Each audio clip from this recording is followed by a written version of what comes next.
Hello everyone, welcome back to my channel trading zone, जहाँ पे हम लोग डिस्कशन करने वाले हैं कि आज का दिन क्या था, हमने क्या ट्रेड किया एंड कल का दिन कैसा होना चाहिए, जो कि हमारा आता है 24 वेनेसडे का दिन।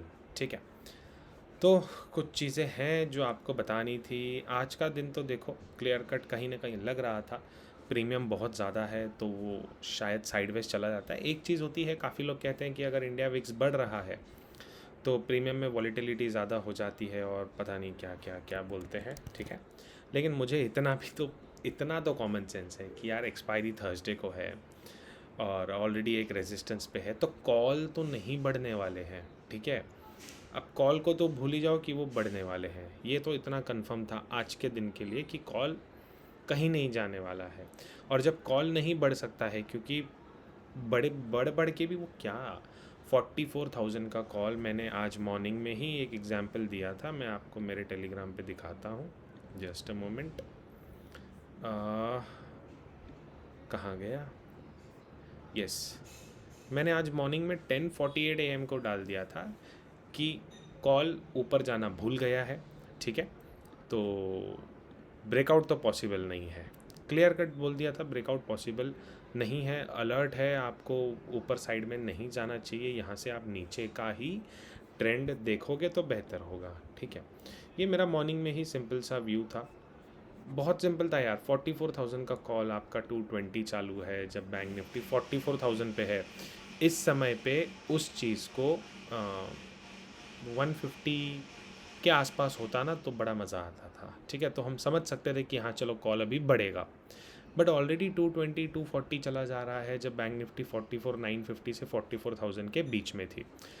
वैल्यू नहीं था उस चीज़ को, जाता भी तो वो बेस्ट एरिया होता 44,200 के आसपास आप कॉल बेच दो, मतलब वो कॉल 200 होना चाहिए, वो उस समय पे वो शायद 350 400 होता था, तो उससे बढ़िया कुछ नहीं था हमारे लिए। 5 मिनट के टाइम फ्रेम पे आते हैं, तो आज का जो सेशन था, अगर हम उसके बारे में थोड़ा सा डिस्कशन कर लें कि आज के सेशन में एक्चुअली हुआ क्या। ठीक है, यहाँ से ये हमारा सेशन स्टार्ट हुआ, ये पहली कैंडल थी। ठीक है, पहली कैंडल ने ही ब्रेकआउट दे दिया, सामने आपको एक रेजिस्टेंस दिख रहा है, जब तक इसके ऊपर नहीं निकलता है तो हम बाय तो कर नहीं सकते हैं। ठीक है, तो इसको सीधा करते हैं तो कहीं ना कहीं यही टॉप था। ओके, जो पूरे टाइम बाज़ार में होल्ड करा। आप मुझे बताओ, सिवाय इस एक क्लोजिंग के और उसके बाद कोई क्लोजिंग ऊपर आई ही नहीं है। ठीक है, और ये आपका लो बना हुआ था, और जो पहले रैली हुआ तो ये डबल कैंडल, आप किसी भी आम इंसान को पूछे कि भैया लो क्या पकड़ेगा, तो वो बोल देगा रेड एंड ब्लू, या जो भी आप कैंडल रेड एंड ग्रीन डाल दो, जो भी कलर कह लो, कि पॉजिटिव नेगेटिव दोनों का लो सेम है, 5 मिनट का टाइम फ्रेम है, तो ये एक मजबूत लो की तरह एक्ट करेगा। सिमिलर वे वही लो यहाँ कहीं एक्ट हुआ, तो आपको पता है कि लो इंटैक्ट है, बट ब्रेकआउट तो आने दो। अब ब्रेकआउट क्यों आने दो, यहाँ से ब्रेकआउट ना होने के क्या ऐसे रीजंस थे जो मुझे दिखे, जो साइकोलॉजी वाइज पॉइंट थे जो मुझे समझे, जो किसी और को शायद ना समझे हो। एक तो ट्यूसडे था, ट्रैप का दिन बनता है, एक्सपायरी का दिन था फिन निफ्टी का। ऑलरेडी बैंक निफ्टी 2 दिन से वीक है, तो और उसके पहले पिछले 4-5 दिन से बैंक निफ्टी कुछ ज़्यादा स्ट्रांग थी, तो उसको निफ्टी के लिए तो वेट करना ही पड़ेगा। ठीक है, तो वो एक माइंड में थॉट था कि ये चीज़ होने वाली है, और वही हुआ।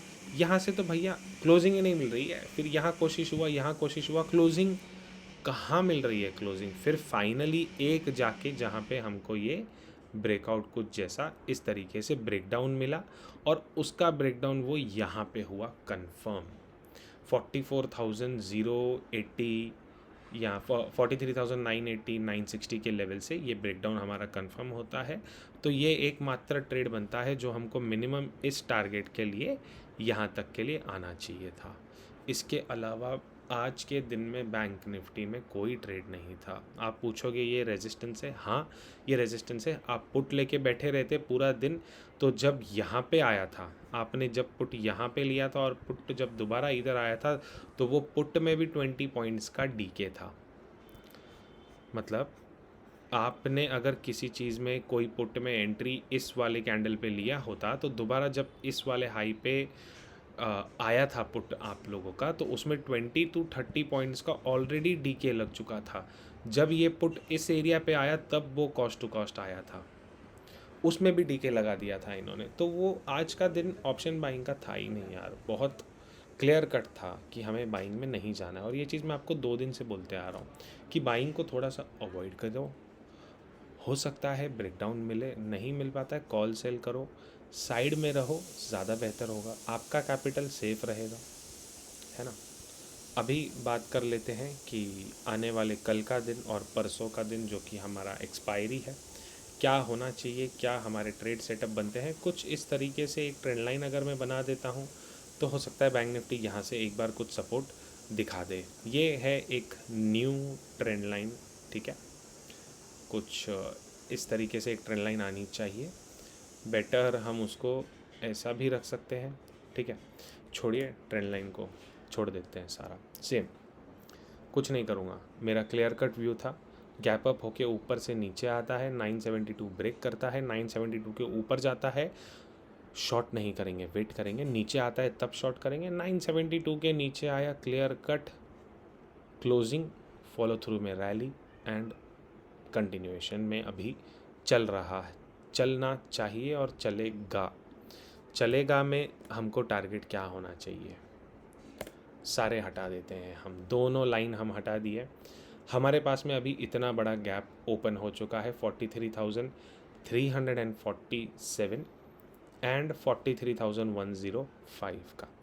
एक्चुअली ये एरिया भी हट जाना चाहिए, हम सीधे सीधे सपोर्ट कुछ इस जोन में लेने चाहिए, 43,076। सिंपल है, एक ही लेवल दूंगा, एक ही टारगेट दूंगा 2 दिन के अंदर, 1 दिन के अंदर, 15 मिनट के अंदर टारगेट अचीव हो जाना चाहिए। किसी ना मोमेंटम आएगा तो फास्ट आएगा, 15-20 मिनट 25 मिनट में हो जाएगा। लेकिन आपकी सेफ्टी के लिए प्रेफर करना कि नेक्स्ट एक्सपायरी में आप लोग ऑलरेडी ट्रेड करना स्टार्ट कर दो। अगर साइडवेज हो गया तो आप बचे रहोगे, उसमें मुझे कुछ नहीं मिलेगा, ठीक है। तो ये चीज़ हम लोग कर लेते हैं। इसमें हमको क्या समझ में आएगा कि 43,972 ये हमारा रेजिस्टेंस की तरह काम करेगा। इसके ऊपर बैंक निफ्टी जाती है, जाने देना है। बाइंग कब करेंगे, जब तक ऑल टाइम हाई क्रॉस करके सस्टेन नहीं होता है, उसके पहले बाइंग हम लोग नहीं करने वाले हैं। तो बाइंग के लिए मेरा क्लियर कट व्यू है 157 से 160 का एरिया, आप समझ सकते हो। एग्जाम्पल के तौर पे आप ऑल टाइम हाई वही है 155 है, तो आप उसको 157 पकड़ो, 160 पकड़ो, कोई फ़र्क नहीं पड़ता है। इसके ऊपर जाता है, शॉर्ट के लिए सोचेंगे। दोबारा 972 के नीचे आता है, फ्लैट ओपन होके ऊपर जाता है, दोबारा 972 के नीचे आता है, आँख बंद करके शॉर्ट कर देंगे। टारगेट 43,076, 42,436, बीच में कहीं मत एग्ज़िट होना। जितना हो सके उतना आप टारगेट की तरफ होल्ड करने की कोशिश करना। हाँ, एक और बात, अगर अपसाइड जाता है, ठीक है, उस समय पे हमारा टारगेट वैसे तो 600 का बनता है, बट आप 553 550 तक के, 44 550 तक के टारगेट्स ले सकते हो। बहुत स्लोली आएगा, हो सकता है 200 चला जाए, 200 जाके फिर 150 के नीचे आ जाए, तो यहाँ पे आप एक डिप में बाइंग कर सकते हो, है ना। डिप में बाइंग कैसे करनी है मैं आपको वो भी समझाता हूँ। नीचे से ये ट्रेंड लाइन आ रही है, ठीक है, अगर 157 क्रॉस करके दोबारा इस ट्रेंड लाइन पे सपोर्ट लेता है, ट्रेंड लाइन आप 5 मिनट के टाइम फ्रेम पे आपके सिस्टम में लगा सकते हो, दोबारा इस ट्रेंड लाइन के आसपास सपोर्ट लेता है एंड 972 43,972 ब्रेक नहीं करता है, तो आप बाइंग की तरफ जा सकते हो। 44,553 का टारगेट इसमें निकल के आता है। लेकिन जितना टाइम ये 972 के नीचे होल्ड करता रहेगा, उतना टाइम जो ये पूरा रैली है, ये पूरा ब्रेकआउट के बाद तुरंत रीटेस्ट की तरफ आ रहा है 43,076, एंड जो रिसेंट वाला लो लगा है हमने वो भी ब्रेक करना चाहिए। 42,436 की एरिया में हमको वेरी इमीडिएट बेसिस पे आना है। एंड बहुत बड़ा वाला ड्यू है ये वाला फॉल, आप समझिए, हो सकता है कल आ जाए, हो सकता है परसों आ जाए, हो सकता है खुलते से ही शुरू हो जाए, ठीक है। तो आपको रिस्क तो मैनेज आपको करना है। मैंने तो आपको समझा दिया कि प्राइस एक्शन कैसा चलेगा। गैप डाउन होता है, ठीक है, किस पॉइंट एरिया में, 750 680 के नीचे। अगर 684 के नीचे गैप डाउन होता है तो हम डायरेक्टली सेल कर सकते हैं छोटा सा स्टॉप लॉस देके, एक मिनट या 3 मिनट के कैंडल का हाई का या डे हाई का स्टॉप लॉस पकड़ के।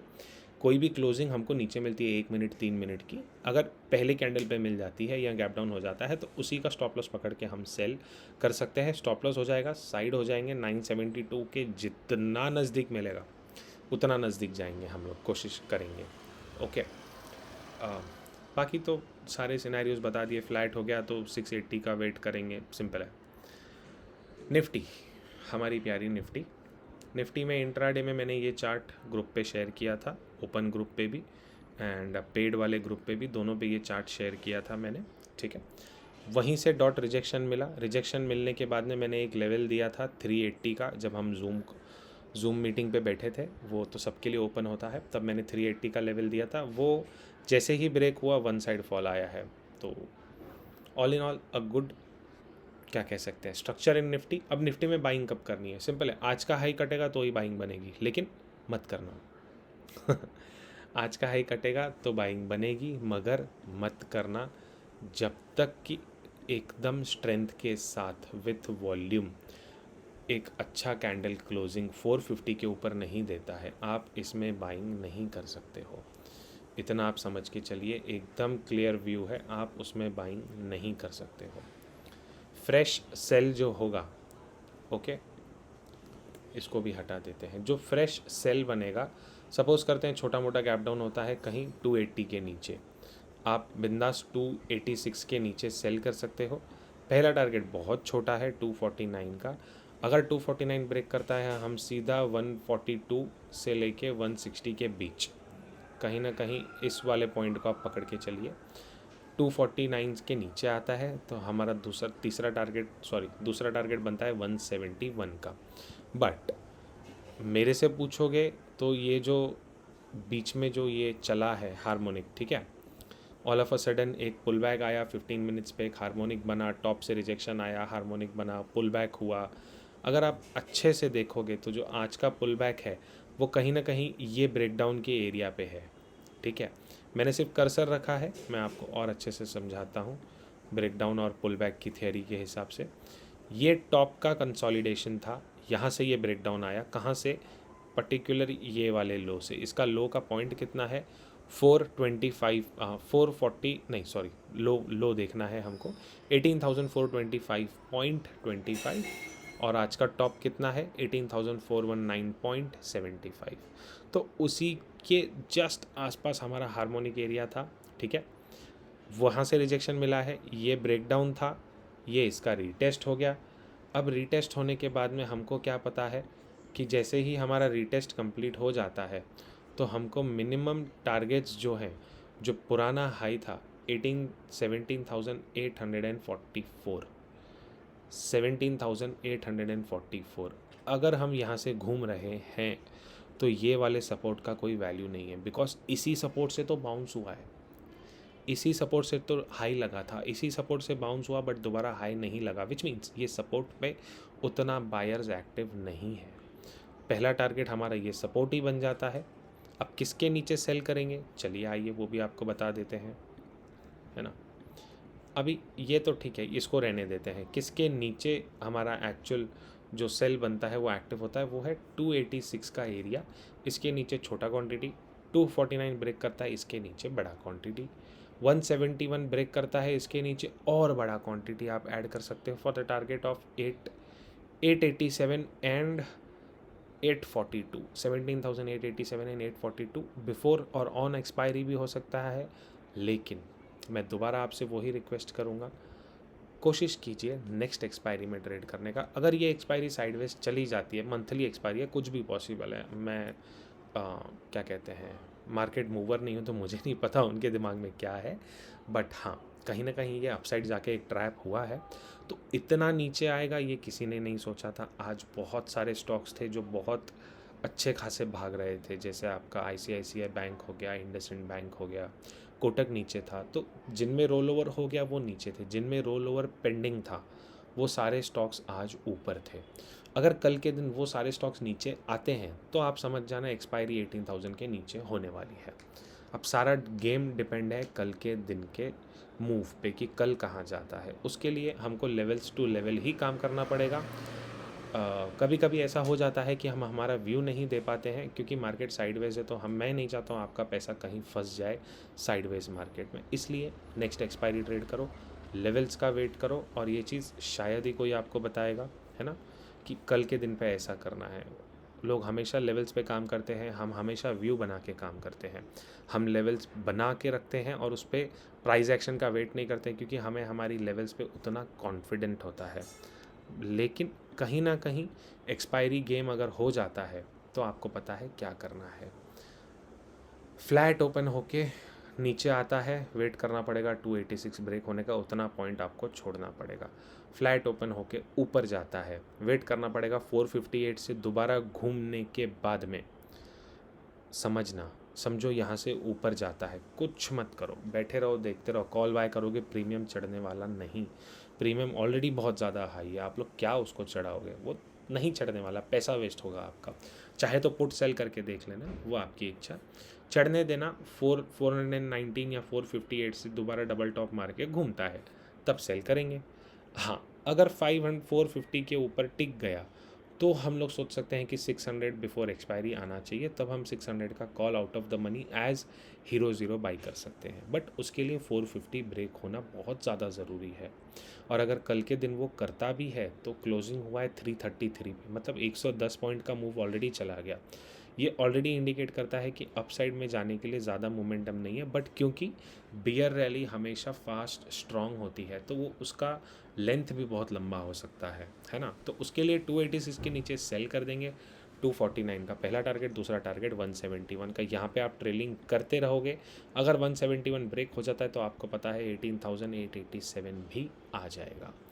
चार्ट को सिंपल रखेंगे, प्राइस एक्शन के हिसाब से ही जाएंगे। कल का दिन आपसे मैं बहुत बार बार रिक्वेस्ट कर रहा हूँ, रिपीट कर करके, नेक्स्ट एक्सपायरी में ट्रेड करना, पैसे आपके बचेंगे अगर साइडवेज हो जाता है तो, है ना। और साइडवेज होगा कि नहीं होगा ये कैसे समझेगा, 9:30-10 बजे तक मूव आ जाना चाहिए। नहीं आता है 12:30-1 बजे तक कुछ नहीं होगा। हो सकता है 2:30 बजे एक फेक ब्रेकआउट दिखाए, चैनल में चलेगा, उसके ऊपर जाएगा फिर नीचे आएगा, ऊपर जाएगा फिर नीचे आएगा, तो आप वो चैनल बेच सकते हो, ठीक है। बाकी कुछ अपडेट होगा तो मैं टेलीग्राम पे ज़रूर अपडेट कर दूंगा बीच मार्केट में। And do let me know आज आप लोगों का पैसा बचा कि नहीं, एंड अभी वाला वीडियो ये आपको कैसा लगा, कमेंट्स में मुझे ज़रूर बताइएगा। Thank you.